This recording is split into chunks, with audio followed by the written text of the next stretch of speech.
حبط عمله যে ব্যক্তি ঈমান আনতে অস্বীকার করবে, আল্লাহকে বিশ্বাস করবে না, নবীকে বিশ্বাস করবে না, কোরআনকে বিশ্বাস করবে না, হাদিসকে বিশ্বাস করবে না, আখিরাতকে বিশ্বাস করবে না, তাকদীরকে বিশ্বাস করবে না, এই পরকালের যতগুলো স্টেপ আছে এগুলো যদি অবিশ্বাস করে, সন্দেহ পোষণ করে, ওই ব্যক্তি অতীতে যত ভালো আমল করেছে সব আমলগুলো পুরে ছাই হয়ে যাবে।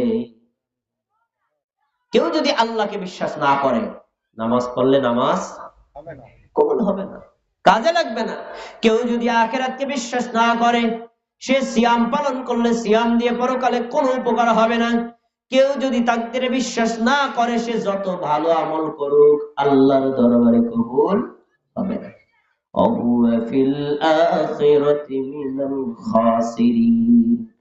আমার যুবক ভাই, ওইটা শিশুদেরকে বুঝাই থামায় না, পরকালে সে ক্ষতিগ্রস্তদের মধ্যে অন্তর্ভুক্ত হবে। তাহলে আয়াত গেল, দুইটি আয়াত আপনার সামনে পেশ করেছি।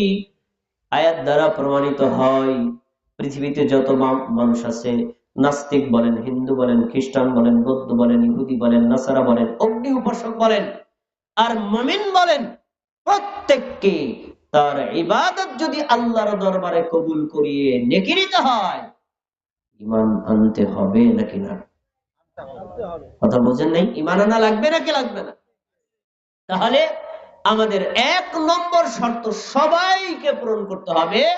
আমরা আল্লাহ কোরআন মাজিদে যে তথ্যগুলো দিয়েছেন, নবী সাল্লাল্লাহু আলাইহি ওয়াসাল্লাম সহিহ হাদিসের মধ্যে যে সকল তথ্যগুলো উল্লেখ করেছেন, বুঝে আসুক নাই আসুক, ভালো লাগুক নাই লাগুক, সমাজে থাকুক নাই থাকুক, আমার এলাকায় থাকুক নাই থাকুক, পীরে করুক নাই করুক, যেখানে যাই অবস্থায় থাকবে, বিশ্বাস করব নাকি করব না?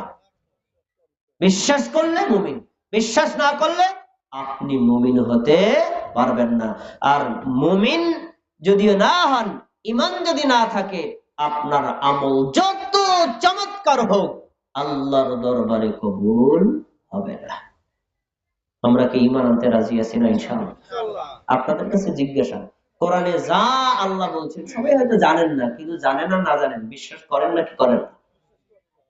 হাদিস, অনেক হাদিস আছে, সব হাদিস আপনারা পড়েন নাই, কিন্তু নবী যে হাদিসের তথ্যগুলো বলছেন আপনারা বিশ্বাস করেন নাকি করেন না? আপনারা ইমানদার বলেন আলহামদুলিল্লাহ। প্রথম স্টেপ আমরা পূরণ করলাম। সাথে একটা কথা বলে রাখি, না হলে আপনার কথাটা ক্লিয়ার হয় না। যুবক ভাইরা, দাদা চাচারা, মনোযোগ দিয়ে কথাগুলো শুনবেন। ইমানের দাম কি এটা আমরা অনেকে জানি না, ইমানের মূল্য কি তা আমরা জানি না। আমি একটা আয়াত আর একটা হাদিস দিব, তাহলে আপনি বুঝে যাবেন ইমানের দাম কত বেশি। আল্লাহ তাআলা সূরাতুল আলে ইমরানের 92 নম্বর আয়াতে বলেছেন, ইন্নাল্লাযীনা কাফারু ওয়া মাতু ওয়া হুম কুফফারুন ফালান ইউকবালা মিন, যে ব্যক্তি কুফরি করেছে, কাফের অবস্থায় মরেছে, সে ব্যক্তি জাহান্নামের আগুন থেকে বাঁচার জন্য আল্লাহ তাআলাকে যদি সমগ্র পৃথিবী ভর্তি স্বর্ণ দেয়, অথবা আল্লাহকে বলে, আল্লাহ তোমাকে এতগুলো সোনা দিলাম, এই সোনার বিনিময়ে তুমি আমাদেরকে জাহান্নামের আগুন থেকে বাঁচাও। আপনাদের কাছে জিজ্ঞাসা, আল্লাহ কি জাহান্নামের আগুন থেকে বাঁচাবে? এতগুলো সোনা দিল, কারণ কি? ঈমান নেই। খেয়াল করে শোনেন, আপাশী এলাকার লোক, আমি মাদারীপুরের সন্তান, আমার বাড়ি দুধখালী ইউনিয়নে। আমি আপনাদের এলাকায় 3 বছর যাবত আসছি, এর আগে 2 বার আসছি, আজকে 3য়-বার। কথাগুলো মনোযোগ দিয়ে শুনবেন। আপনার এই কথাগুলো যদি আপনার অন্তরে দাগ না কাটে, তাহলে বোঝা যাবে আপনার অন্তর মরে গেছে। এবার হাদিস নেই, সহিহ বুখারী 22 নম্বর হাদিস। রাসূল সাল্লাল্লাহু আলাইহি ওয়াসাল্লাম বলেন, যারা জান্নাতে যাওয়ার জান্নাতে চলে যাবে, যারা জাহান্নামে যাওয়ার তারা জাহান্নামে চলে যাবে। জাহান্নামে যারা যাবে তাদের মধ্যে 2 শ্রেণীর মানুষ। কিছু মানুষ চিরস্থায়ী ভাবে জাহান্নামে থাকবে, আর কিছু মানুষ মেয়াদ ভিত্তিক জাহান্নামে থাকবে। মেয়াদ ভিত্তিক জাহান্নামে থাকবে হলো মুমিন আসি, মুমিন কিন্তু পাপ করছে। ধরেন আমরা আমাদের পাপ আছে না নাই? জাহান্নামে যাবে তো কি হবে? আল্লাহ তাআলা ফেরেশতাদেরকে বলবেন, আখরিজু মান কানা ফি কলবিহি মিসকাল হাববাতিন মিন খারদালিন ঈমান। আমার ফেরেশতারা জাহান্নামের মধ্যে যাও, যাদের অন্তরের মধ্যে সরিষা দানা পরিমাণ ঈমান আছে, তাদেরকে জাহান্নামের আগুন থেকে বের করে আনো। সুবহানাল্লাহ বলবেন। তারপরে জ্বলন্ত অঙ্গাররত অবস্থায় লোকটাকে বের করে আনার পরে তার উপরে পানি ঢেলে দেওয়া হবে। পানি ঢেলে দেওয়ার সঙ্গে সঙ্গে লোকটা সাবেক সুন্দর মানুষে পরিণত হয়ে যাবে। সুবহানাল্লাহ। এরপরে তাকে জান্নাতে দেওয়া হবে। বড় হাদিস, মূল কথাটা বললাম। দেখি আপনারা কতটা সচেতন, মনোযোগ দিয়ে শুনছেন কিনা আমি একটু প্রশ্ন করবো। প্রথম আয়াতে বোঝা গেল, কারো যদি ঈমান না থেকে ঈমানবিহীন ভাবে মারা গেলে সমগ্র পৃথিবী ভর্তি স্বর্ণ দিলে আল্লাহ তাআলা জাহান্নাম থেকে বাঁচাবে। আর এই হাদিসে বোঝা গেল, কারো যদি সরিষা দানা পরিমাণ ঈমান থাকে, জাহান্নামে শাস্তি পাওয়ার পরে হলেও একদিন জাহান্নাম থেকে আল্লাহ বের করবেন না, কি করবেন না? আয়াত আর হাদিস দুইটাকে একত্র করেন, কি বোঝা গেল?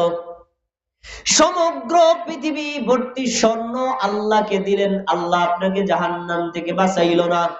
একজন ব্যক্তি সরিষা দানা পরিমাণ ঈমান দিল, আল্লাহ তাকে জাহান্নাম থেকে বাঁচাইছেন। তাহলে আয়াত আর হাদিস দ্বারা কি বোঝা গেল?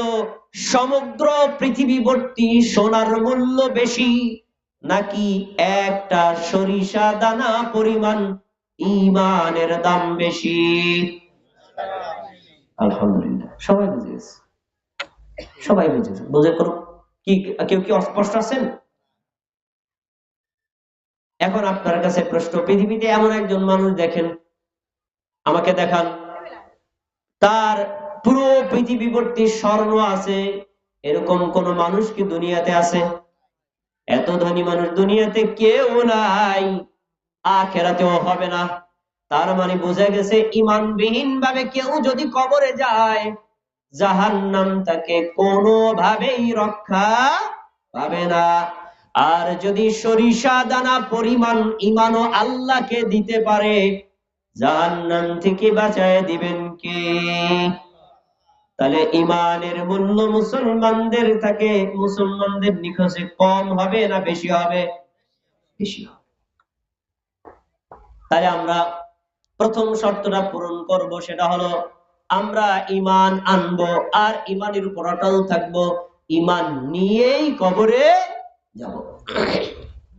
আল্লাহ আমাদের তৌফিক দেন, বলেন আমিন। 2 নম্বর, ইবাদত কবুলের 2 নম্বর শর্ত হলো ইখলাসুন নিয়াহ। এক, আল্লাহর সন্তুষ্টির জন্য ইবাদত করা। আল্লাহ ছাড়া অন্য কারো জন্য ইবাদত করা যাবে না। আল্লাহ ছাড়া অন্য কারো সন্তুষ্টির জন্য ইবাদত করলে ওই ইবাদত রিয়ায় পরিণত হবে, ওই ইবাদত সুমআয় পরিণত হবে, সেটা দ্বারা আল্লাহর কাছে নেকি পাওয়া যাবে। দলিল সূরাতুল বাইয়িনার 5 নম্বর আয়াতে আল্লাহ বলেন, ওয়ামা উমিরু ইল্লা লিয়া'বুদুল্লাহ মুখলিসিনা লাহুদ্দিন। তাদেরকে আদেশ করা হয়েছে একনিষ্ঠভাবে একমাত্র আল্লাহর জন্যই সমস্ত ইবাদত নিবেদন করবে। তাহলে এক আল্লাহর জন্য ইখলাসের সাথে এক আল্লাহর সন্তুষ্টির জন্য ইবাদত করতে নির্দেশ দিয়েছেন কে? পীর সাহেব, আমাদের নবী কে? আল্লাহ। তাহলে একনিষ্ঠভাবে এক আল্লাহর সন্তুষ্টির জন্য ইবাদত করা প্রত্যেক নারীর জন্য, প্রত্যেক পুরুষের জন্য নফল না ফরজ? ফরজ।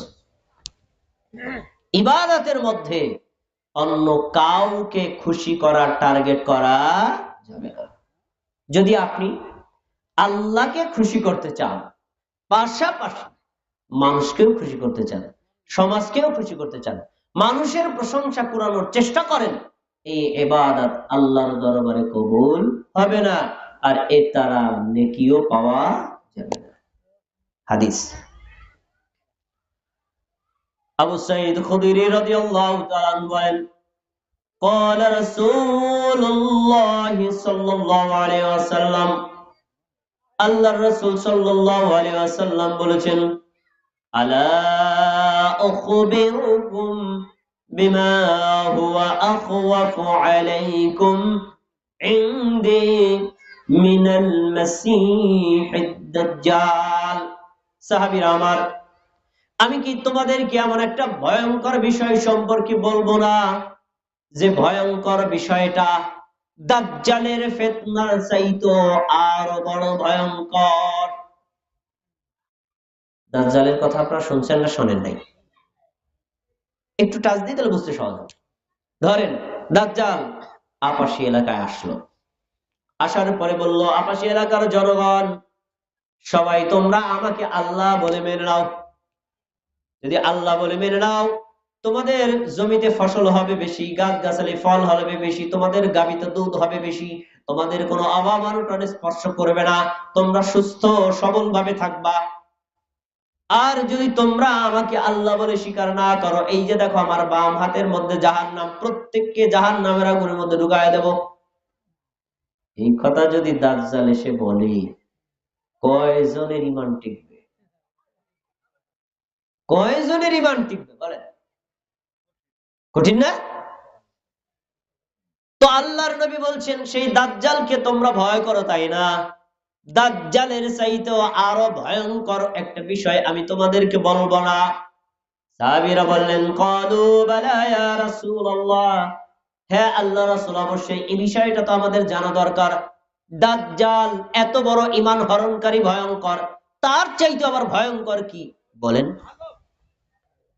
রাসূলুল্লাহ সাল্লাল্লাহু আলাইহি ওয়াসাল্লাম বলেন, দাজ্জালের চাইতেও ভয়ঙ্কর হলো আশ-শিরকুল খাফি, আই রিয়া ওয়াস সুমআ। দাজ্জালের চাইতেও ভয়ঙ্কর হলো গোপন শিরিক।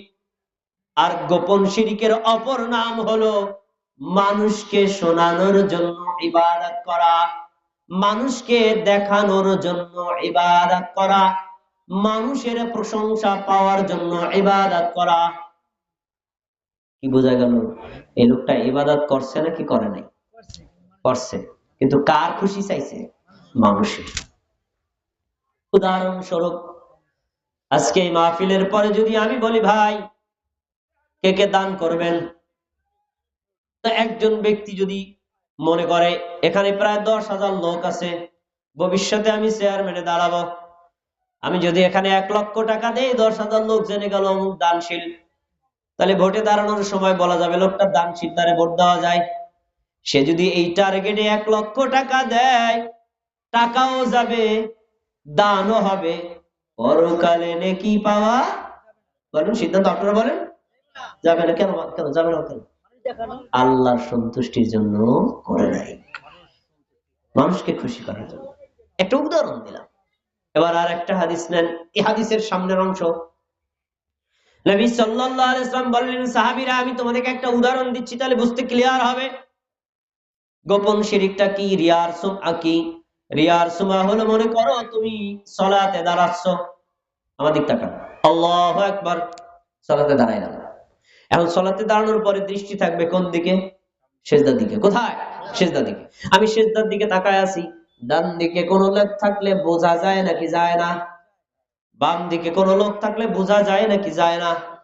এখন আমি যখন আল্লাহু আকবার বলে নামাজে দাঁড়াইলাম, আমি এলাকায় বক্তা হিসেবে আসছি, দেখলাম ডান পাশে একটা লোক আমার দিকে তাকায় রয়েছে, মনে মনে ভাবলাম আজকে আমি এলাকার বক্তা, আমার দিকে তাকায় রয়েছে, আমার নামাজটা যদি সুন্দর না হয় বলবে নুরুল হক কি বক্তা আনছেন, নামাজই তো ভালো না। এই জন্য নামাজটা সুন্দর করে পড়তেছি, কিছুক্ষণ পর লোকটা চলে গেছে। এবার নামাজটা তাড়াহুড়া করে পড়ছি। বুঝে শুনে বলেন, প্রথমে সুন্দর করছিলাম কার জন্য, আর শেষে তাড়াহুড়া করলাম এইটুকু কার জন্য? ইবাদত কয় ভাগে ভাগ হয়ে গেছে? 2 ভাগে ভাগ হয়ে গেছে। এইভাবে মানুষকে খুশি করার জন্য যদি ইবাদত ভালো করে করা হয়, এর নামই হলো রিয়া আর সুমআ। মানুষকে দেখানোর জন্য ইবাদত করা, এটা দাজ্জালের চাইতেও ভয়ঙ্কর ফিতনা। এই ফিতনায় আমাদের সমাজের মানুষ নাই। সাধারণ মানুষ তো আছে। আসেন আপনাদের এলাকার ইমাম মুয়াজ্জিনকে একটু টেস্ট করি। তারা তো বেশি ইবাদতে বেশি আগ্রহী এবং জ্ঞানী গুণী, তাদেরকে একটু পরীক্ষা করি। মাগরিবের ফরজ নামাজ কয় রাকাত? কথা বলেন, কয় রাকাত? ফরজ নামাজ 3 রাকাত। প্রথম 2 রাকাতে সূরা ফাতিহার সাথে অন্য সূরা পড়ে নাকি পড়ে না? আস্তে না জোরে পড়ে? জোরে পড়ে। শেষ রাকাতে কি পড়ে? সূরা ফাতিহা। অন্য সূরা আছে? নাই। প্রথম 2 রাকাতে ইমাম সাহেব সূরা ফাতিহা পড়লেন খুব সুন্দর করে, আলহামদুলিল্লাহি রাব্বিল আলামিন আর রহমানির রহিম। খুব ভালো লাগলো, তাই না? এবার যখন তৃতীয় রাকাতে দাঁড়াইছে, ইমাম সাহেব আস্তে আস্তে পড়তেছে, মুসল্লিরা শুনে না। আলহামদুলিল্লাহি রাব্বিল আলামিন আর রহমানির রহিম মালিকি ইয়াউমিদ্দিন ইয়্যাকা না'বুদু ওয়া ইয়্যাকা নাস্তাঈন ইহদিনাস সিরাতাল মুস্তাকিম বলে আল্লাহু আকবার বলে রুকুতে চলে গেছে।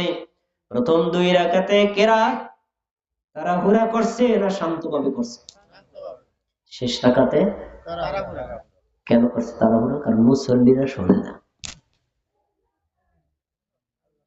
মুসল্লিরা শোনে না। প্রথম 2 রাকাতে ভালো করে পড়ছে কি জন্য? মুসল্লিরা শোনে তাই। ইবাদত কয় ভাগে ভাগ হয়ে গেল।